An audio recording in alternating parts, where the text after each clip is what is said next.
energia solar fotovoltaica, a Absolar, e ele vai apresentar a visão da geração distribuída.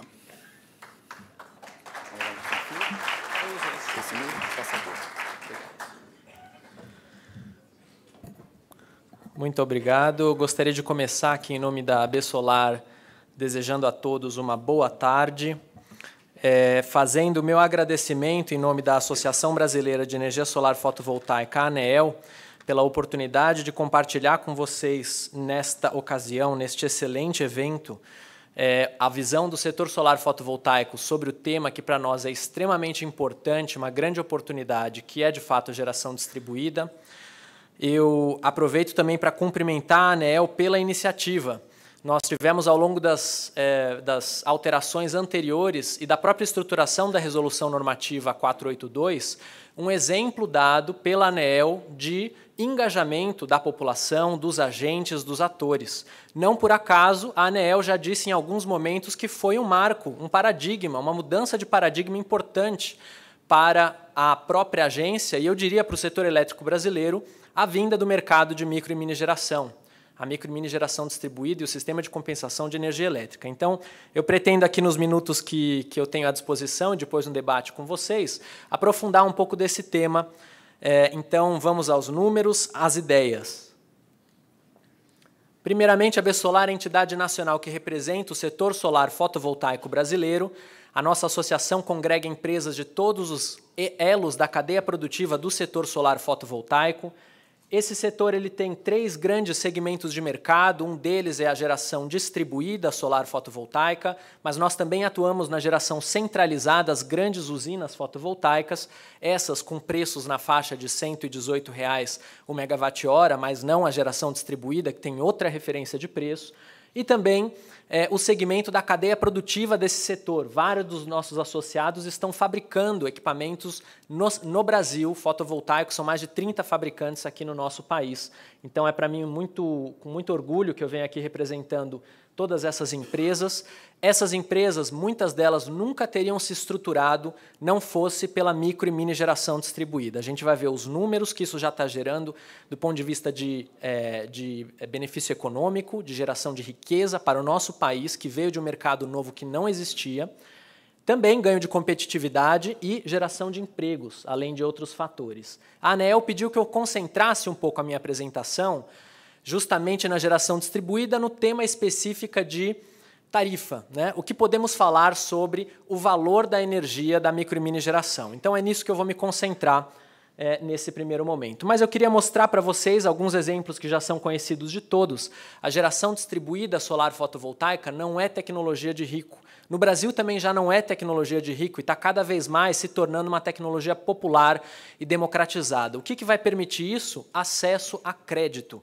Por isso que financiamento é tão importante, porque quem não tem o dinheiro no bolso para investir, pega o crédito e, gerando energia renovável, limpa e de baixo preço, consegue pagar pelo seu financiamento. Então, o crédito tem levado também opções à habitação de interesse social. Estamos discutindo esse tema, já há uma portaria específica sobre isso com o Ministério das Cidades, permitindo o uso dessa tecnologia junto à habitação de interesse social. Temos também residências, comércios e indústrias, edifícios públicos e até pequenas usinas de solo, gerando energia, ajudando a gente não só em aspectos econômicos, mas também em aspectos ambientais. E o caso da usina de Fernando de Noronha é um excelente exemplo, porque a ilha de Fernando de Noronha era uma ilha movida basicamente a diesel, um patrimônio mundial natural, e que agora já tem 2 usinas fotovoltaicas e mais sistemas que vão ser instalados nas residências, nos comércios de lá, que ajudam a mitigar e aliviar essa demanda de diesel na região. O mercado de geração distribuída não é só energia solar fotovoltaica.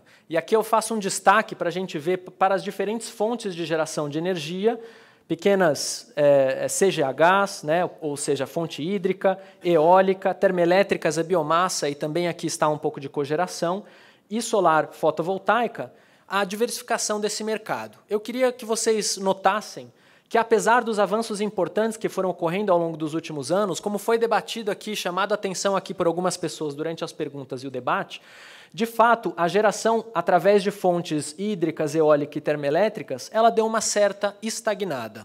Isso tem, em parte, como resultado a Resolução Normativa 786, que a ABSolar apoiou e cumprimenta a ANEEL justamente pela definição isonômica de que usinas hídricas podem ir até 5 megawatts, mas projetos já existentes de nenhuma fonte podem participar de um mercado novo que quer construir novas oportunidades, trazer recurso novo, desenvolver empregos novos e gerar novas usinas de geração. Então, esse é um mercado para novas usinas, de todas as fontes, com mesma potência máxima, mas novas usinas.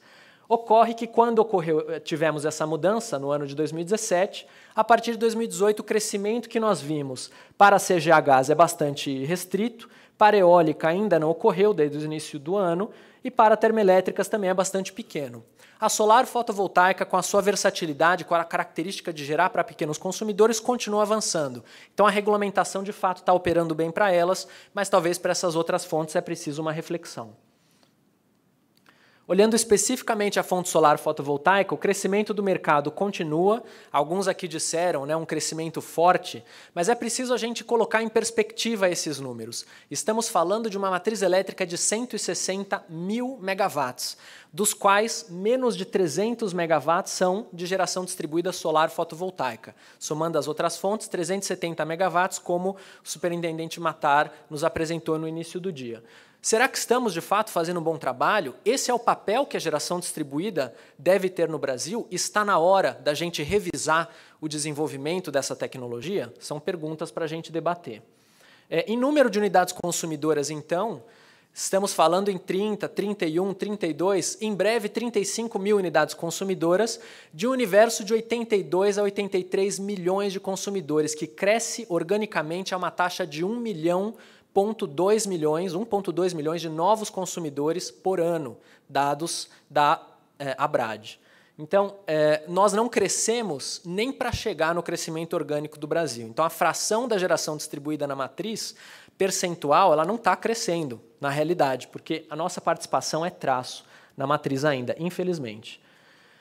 Aqui temos a distribuição de quem utiliza essas tecnologias. Então, quando a gente olha em número de sistemas, a gente percebe as residências com uma participação importante, mas em potência instalada, comércios e indústrias já representam mais de 50%. As pessoas jurídicas privadas que têm acesso a crédito, não porque elas usam seu dinheiro próprio, mas porque elas têm acesso a crédito, estão conseguindo desenvolver esse mercado e ultrapassar em investimentos os consumidores residenciais. Esse é um ponto para a nossa reflexão, para a reflexão da ANEEL, para que a gente olhe para frente e pense no papel que essa tecnologia pode ter de apoiar e aliviar os consumidores que hoje pagam a tarifa mais cara do Brasil, que são justamente os residenciais.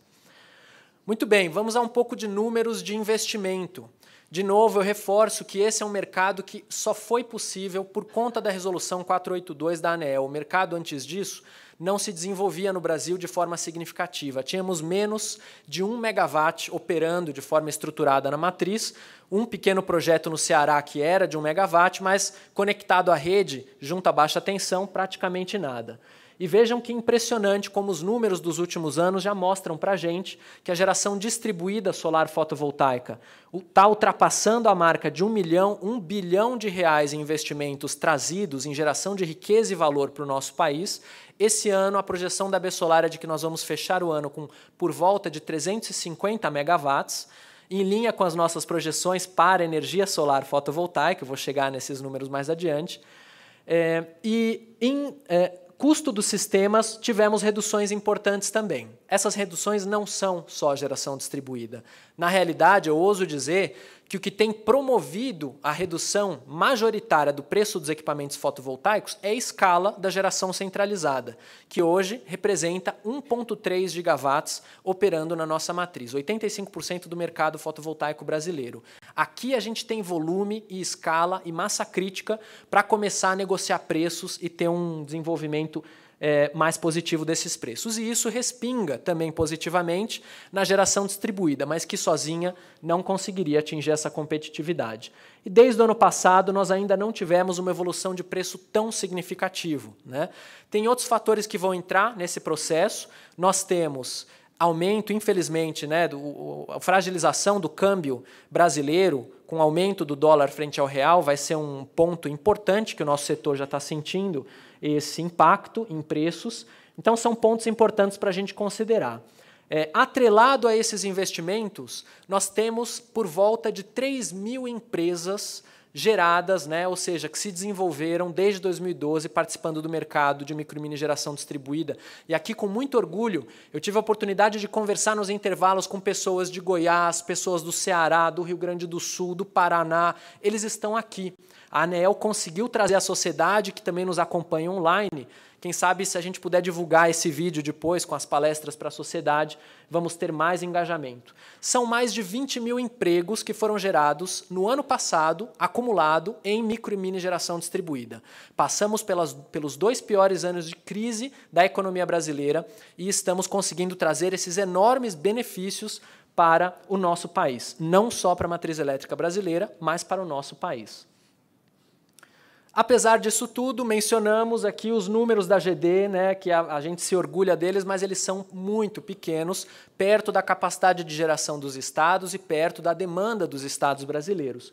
O estado que mais tem GD no Brasil é Minas Gerais, com 60 megawatts. Vocês sabiam que tem 20 estados norte-americanos que já passaram a marca de 1 giga?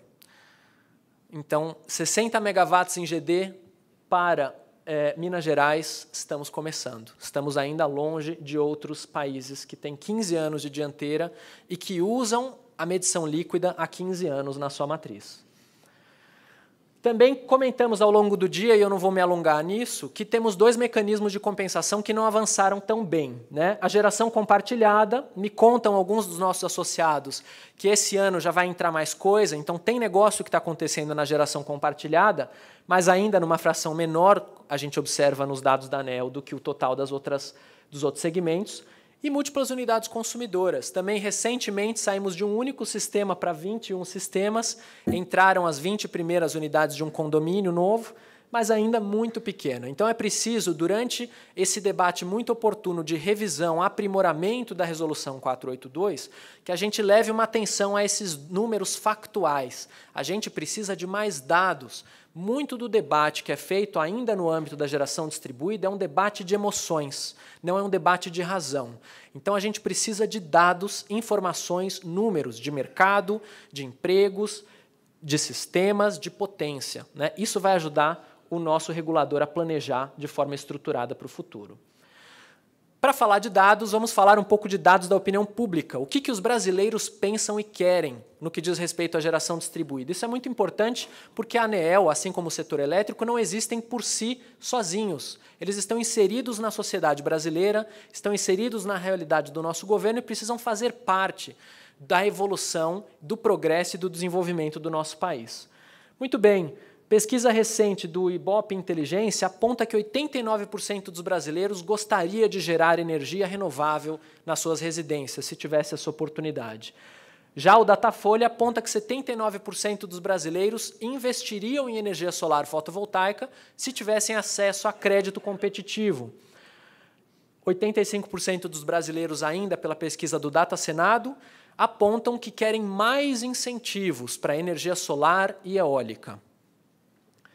E, internamente, nós fazemos levantamentos com o setor e com os nossos associados e tivemos uma avaliação no ano passado, 75% das empresas do setor avaliam como um dos principais gargalos o financiamento, né? Os consumidores, a ANEEL mostra, também avaliam o financiamento como principal gargalo. Qual foi o nosso segundo maior gargalo pelo mercado? Tributação. Então, os 2 principais estão lá. E o terceiro, os consumidores já apontaram como regulamentação, né?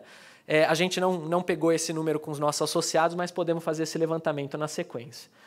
No geral, como eu citei, o Brasil começou tarde na medição líquida. Não seguiu o modelo alemão, não seguimos o modelo oneroso. Isso fez parte do debate na ANEEL em 2010, eu me recordo muito bem.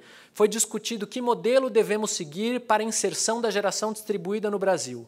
Vamos ter uma tarifa prêmio no Brasil que vai ser rateada e paga por todos os consumidores? Ou vamos ter um modelo não oneroso, de medição líquida, que faça o balanço da energia e a compensação da energia sem custo financeiro para a sociedade? E a opção escolhida foi a opção número 2. Mas existem outros motivos que nos levam a pensar na geração distribuída solar fotovoltaica como um grande vetor de desenvolvimento e de progresso para o nosso país. Um deles é o vetor ambiental. Esse vetor ele é muito importante e ele está relacionado com as nossas metas e os nossos compromissos nacionais e internacionais para reduzir emissões de gases de efeito estufa. A boa notícia é que o eixo ambiental não se desvincula do eixo econômico. A gente falava aqui que temos um volume ainda muito grande de geradores a diesel e de despacho termoelétrico na ponta. A ponta do Brasil não é mais de noite. A ponta do Brasil são 2 corcovas de um camelo, como vimos ali pelos dados que foram apontados. Então, nós temos uma ponta no período diurno e nós temos uma ponta no período noturno. Mas o sinal econômico, hoje, para os nossos consumidores, ocorre apenas no momento. No final do dia, o intervalo de 5 horas. Dentre essas 5 horas, as distribuidoras optam por 3 horas e estabelecem o seu horário de ponta. Por que não criar um segundo horário de ponta? No período do dia, com um preço diferenciado, mais elevado do que o preço da madrugada ou preço, né, de horários de baixo consumo, de forma a dar o sinal correto, alinhado entre o sinal técnico da demanda do nosso setor e o sinal econômico, fomentando a geração renovável de diversas fontes, ajudando a aliviar o nosso despacho elétrico de fontes fósseis, caras e poluentes. Mas também temos o eixo do emprego, e no eixo do emprego os números são surpreendentes. A fonte solar fotovoltaica ainda representa menos de 2% da geração de energia elétrica do planeta. Menos de 2%. Ela é a maior geradora de empregos renováveis do mundo. Ela gera 1/3 de todos os empregos renováveis do mundo. A nossa fonte é uma locomotiva de empregos. E isso ainda está começando no Brasil. O potencial que a gente tem com essa fonte e esse mercado de torná-lo um novo vetor de desenvolvimento econômico para o nosso país é incrível. E isso a gente precisa ter também no nosso radar quando a gente fala de benefícios trazidos pela geração distribuída para a nossa matriz. Então eu pergunto a vocês, visto algumas dessas questões, qual de fato será o papel da geração distribuída? Os diferentes países, reguladores, agentes governamentais, instituições públicas e privadas têm estruturado as suas propostas, as suas metas, os seus planos e estratégias. Eu trago aqui um exemplo bastante elucidativo. 2012, estamos na Califórnia.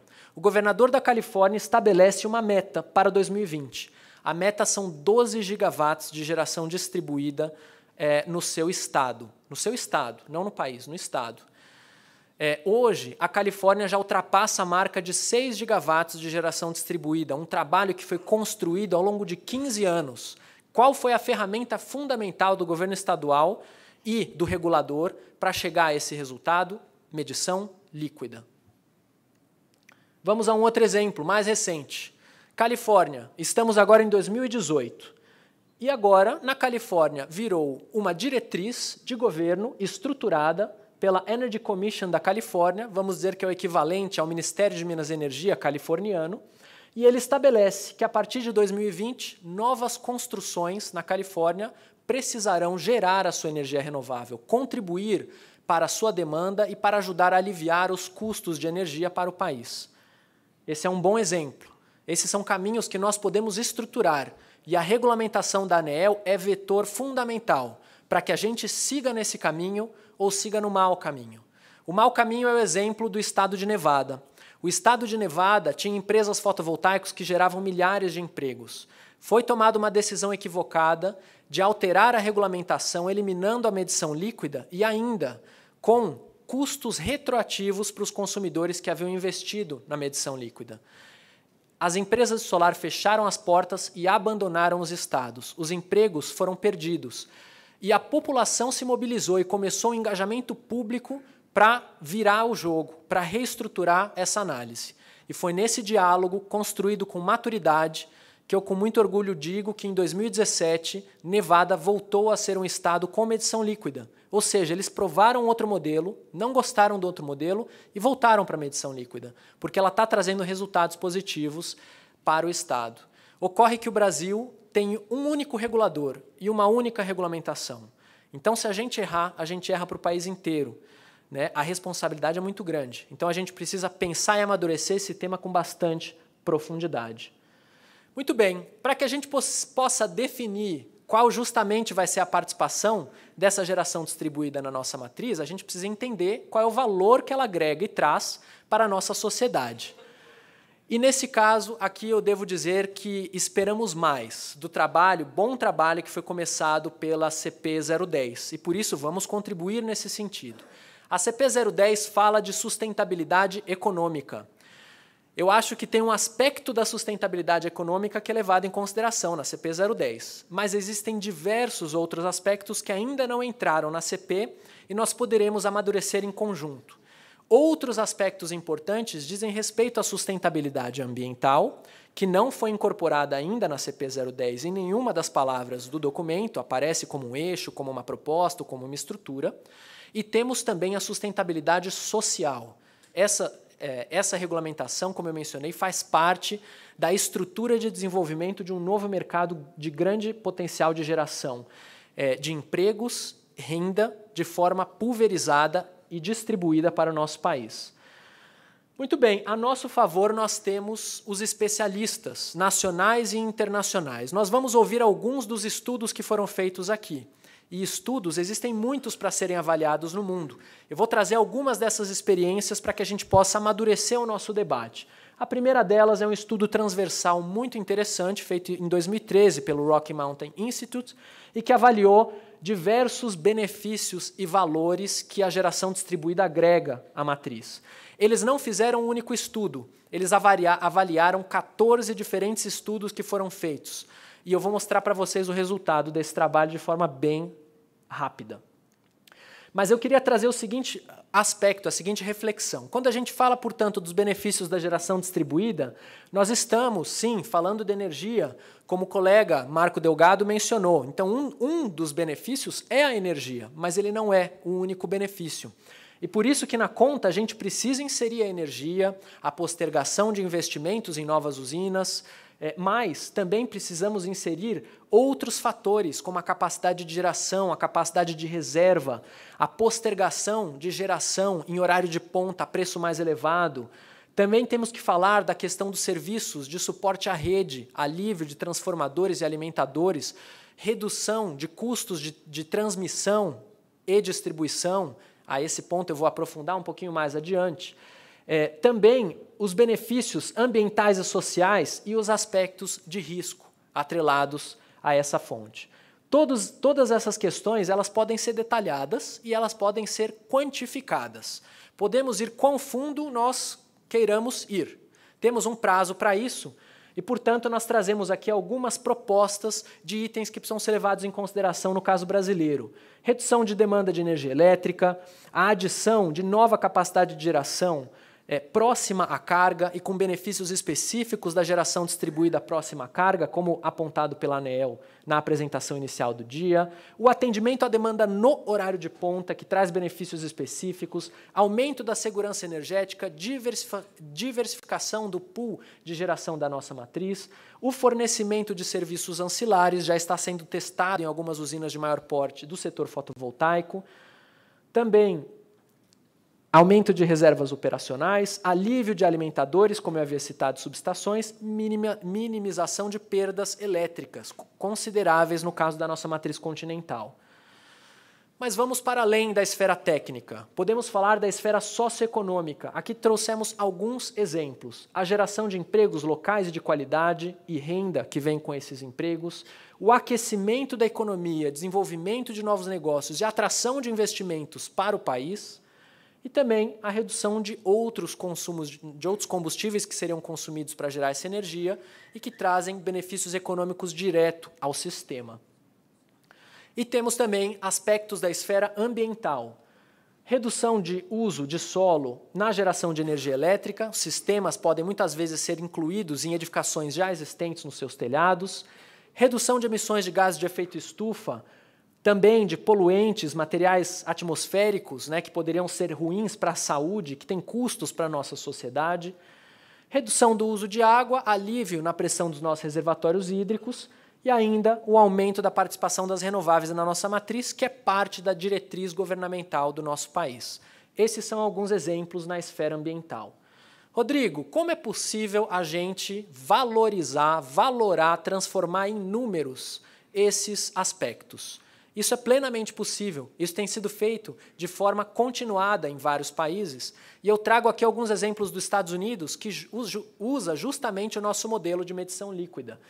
Nós temos um exemplo clássico que é a metodologia Value of Solar, que foi empregada em Minnesota, também Arizona, em alguns outros estados norte-americanos, e que justamente estipula um valor, uma metodologia de cálculo comparativa e um valor para cada um desses benefícios que são gerados. Quanto cada quilowatt-hora de energia distribuída na nossa rede, junto dos pontos de consumo, evita em custos ambientais, em custos de capacidade, em custos de transmissão, reserva operacional, capacidade de geração, custos de operação e manutenção de usinas e também os custos de combustível.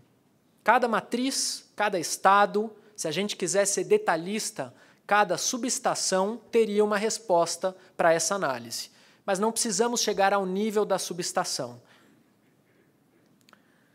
Aqui eu faço uma explicação importante. Por que, então, se é possível fazer essa conta toda, muitos países, muitos estados utilizam a medição líquida? Porque a medição líquida ela é uma boa simplificação. Ela tem como objetivo, de forma de fácil entendimento para o consumidor, que foi um dos aspectos apontados já pela CP 010, a alta complexidade para o consumidor entender a sua tarifa, a sua conta de energia elétrica, e ainda mais aquela com geração distribuída, e isso dificulta o consumidor tomar uma decisão de uso dessa tecnologia. A medição líquida ela simplifica o processo, simplifica o racional, facilita para o consumidor, para os investidores, para as instituições de seguros que apoiam o setor e também para os empreendedores. E aqui eu começo a dar alguns exemplos de números.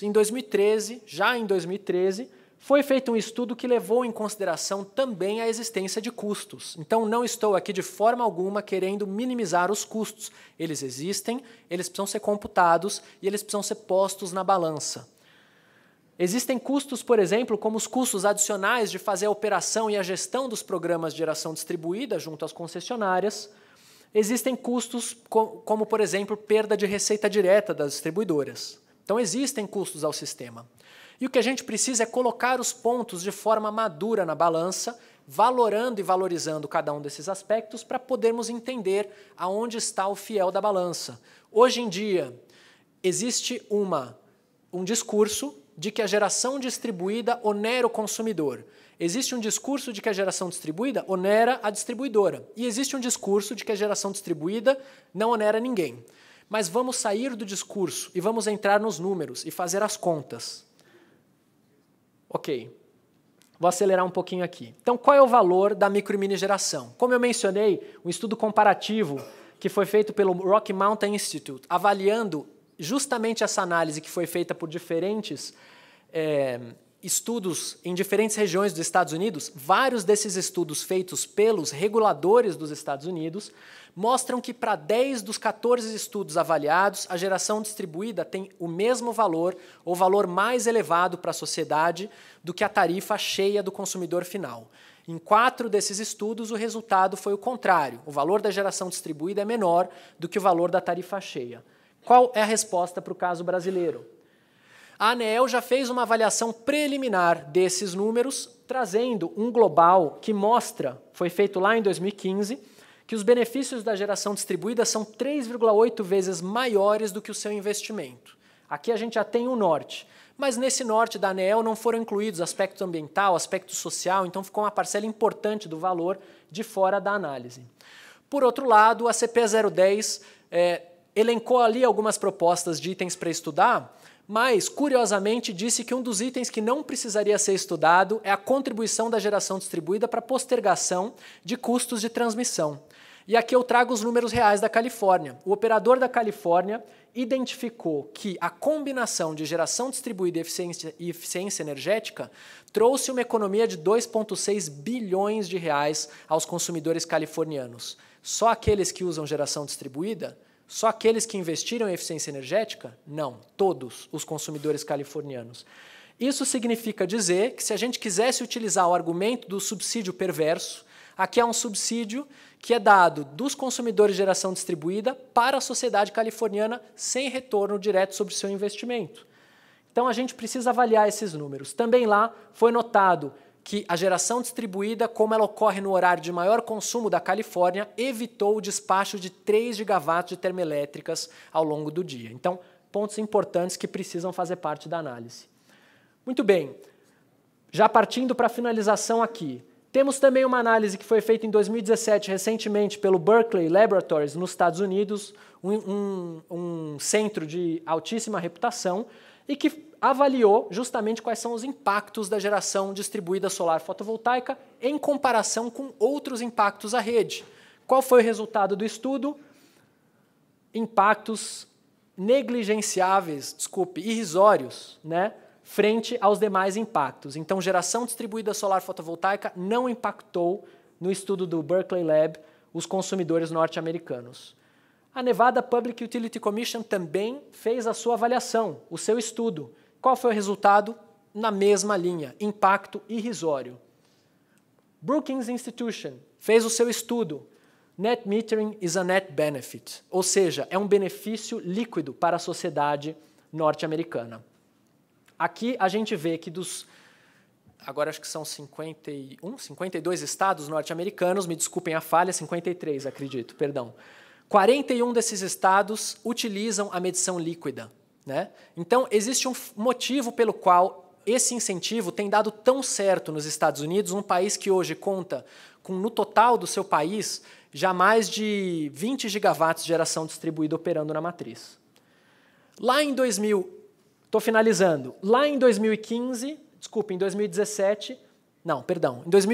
nós fizemos uma análise, apresentamos uma análise quando a ANEEL fez a revisão da 687. E nessa análise a gente olhou para 2020, né? Daqui a pouquinho, 2020.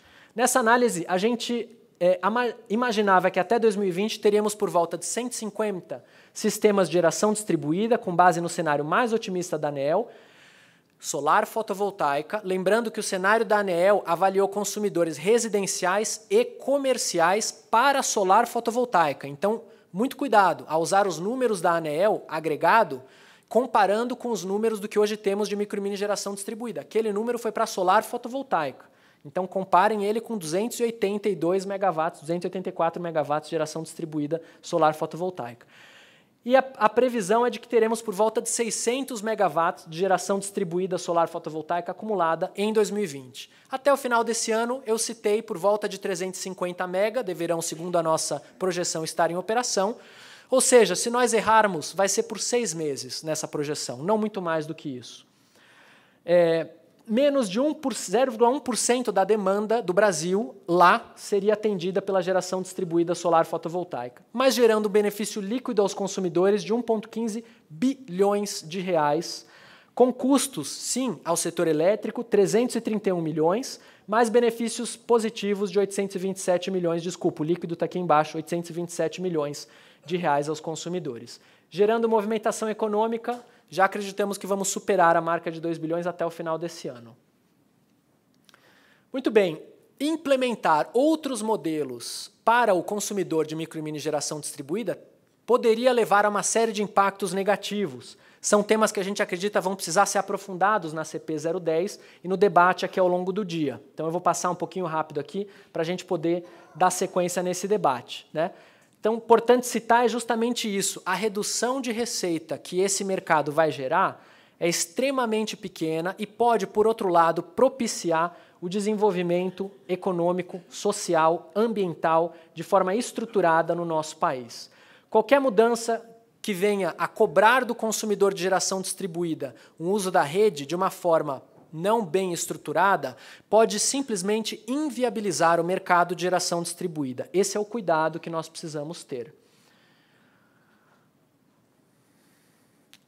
Para finalizar, existem outros impactos, como os impactos processuais, burocráticos, junto às distribuidoras, em alguns casos, e também junto a outros agentes. Então, precisamos discutir isso. O que ocorre hoje em dia se prazos não foram cumpridos? Quais são as punições? Qual é a salvaguarda que o consumidor, os investidores, os empresários têm de ter os seus direitos atendidos?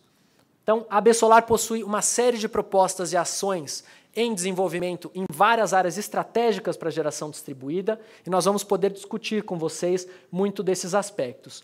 Minha conclusão: Se não fizermos uma avaliação muito aprofundada de um modelo equilibrado, justo e honesto para a geração distribuída, não acreditamos que o caminho ideal seria uma mudança para esse modelo. Então, podemos avaliar outras alternativas, mas primeiro precisamos ponderar com dados e números reais o caminho a seguir adiante. Então, nossa recomendação para a ANEEL, vou ter que deixar uma lição de casa à ANEEL, realizar um estudo aprofundado, qualitativo e quantitativo sobre o valor que a geração distribuída traz para o Brasil, como foi feito pelos reguladores de diversos outros países. Para o Brasil, não para o setor elétrico. É importante que essa análise leve em consideração que o setor elétrico não se feche em si próprio e que os benefícios aqui não vão apenas beneficiar o setor elétrico, mas o Brasil como um todo. Enquanto isso, nós defendemos a manutenção de todas as componentes de compensação de energia no crédito de energia. Muito obrigado a todos.